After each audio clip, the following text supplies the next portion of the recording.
sun was barely up when the sound of diesel engines shattered the quiet. Neighbors peeked out from behind curtains. A few grabbed coffee and stepped out onto their porches, jaws slack, watching the impossible. A bright yellow bulldozer was already halfway through the community park, its scoop full of crumpled metal from what used to be the jungle gym.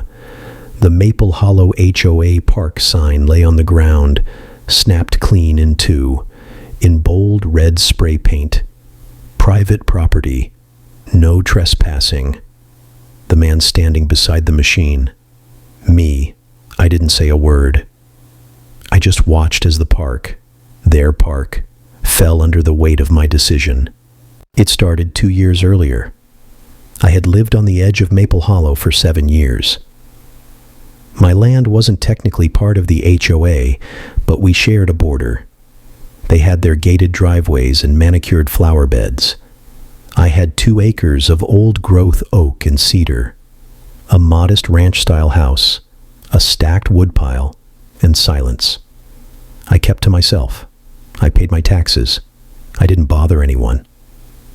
3 massive oak trees stood at the edge of my land, shading the split-rail fence. They'd been there long before me, likely long before the HOA or even the highway. I called them the Watchers. Then came the notice. Dear neighbor, the Homeowners Association of Maple Hollow has observed 3 large oak trees adjacent to community pathways. Due to safety concerns, we request their immediate removal. Wait, what? I wasn't even in their HOA. I ignored it. Then came a second letter, this time with threats. If the trees weren't cut within 30 days, the HOA would seek legal action, citing public risk and encroachment. Then the city got involved. Apparently an anonymous complaint, gee, wonder who, had flagged the trees as dangerous to nearby pedestrians. An inspector showed up, said one had some rot, and that they were too close to the walking trail. Never mind that the trail was built after I moved in.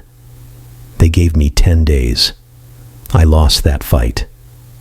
I stood there as the tree-cutting crew fired up their saws, watched each watcher fall one by one. It felt like watching old friends die. I kept the stumps.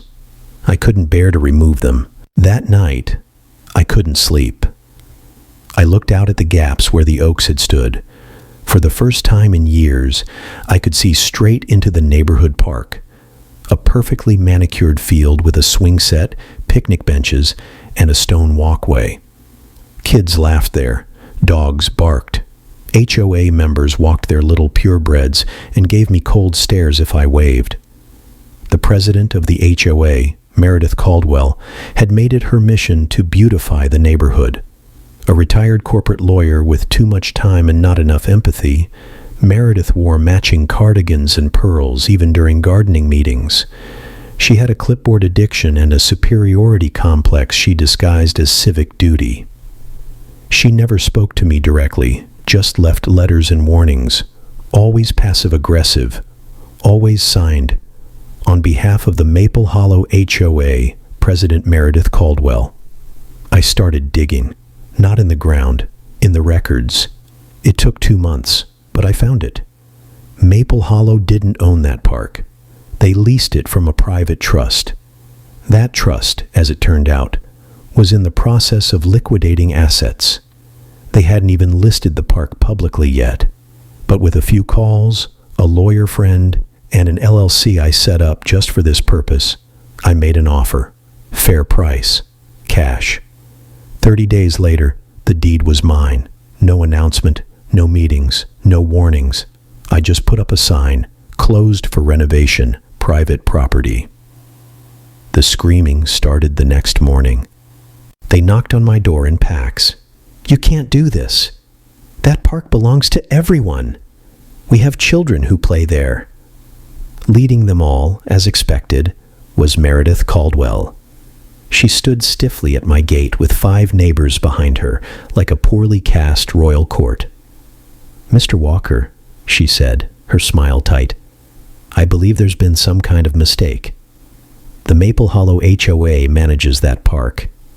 It's a community cornerstone. Not anymore, I said, handing her a copy of the deed. She stared at it as if it were printed in ancient Greek. Some didn't believe it. So they tried going over my head. Letters from the HOA board, threats of lawsuits, angry posts on Nextdoor. Meredith even tried to rally local reporters to do a piece on community theft. But the paperwork was ironclad. I had every legal right. And then came the final nail. I filed permits for demolition. Their park? It was about to become mulch. When the first metal shriek of the jungle gym collapsing echoed across Maple Hollow, I stood at the edge of my property, arms folded. People came running, phones out. Some cried, some screamed. One woman ran up to me, mascara streaking down her cheeks. Why? Why are you doing this? I looked past her, saw the ghosts of my watchers, felt the empty space they left. Because you cut down my trees. The bulldozer operator waved to me for confirmation. I nodded. He roared the engine, pushing a bench into a pile of debris. Meredith Caldwell showed up 5 minutes later, red-faced, furious. You can't get away with this, she barked. This is cruelty. This is terrorism. This is legal, I said. She jabbed a finger toward the mess. There are children who use that park. And there were trees on my land that had stood for over 100 years, I replied. Now there's nothing but sawdust. Balance. She stormed off. The rest of the demolition took 2 days. When the dust cleared, nothing was left but torn-up dirt, tree saplings, and a freshly installed wooden fence around the property line. A new sign stood at the front. Private land. Trespassers will be prosecuted. They tried to sue. They failed. The HOA president resigned within weeks. Without the park, property values slipped.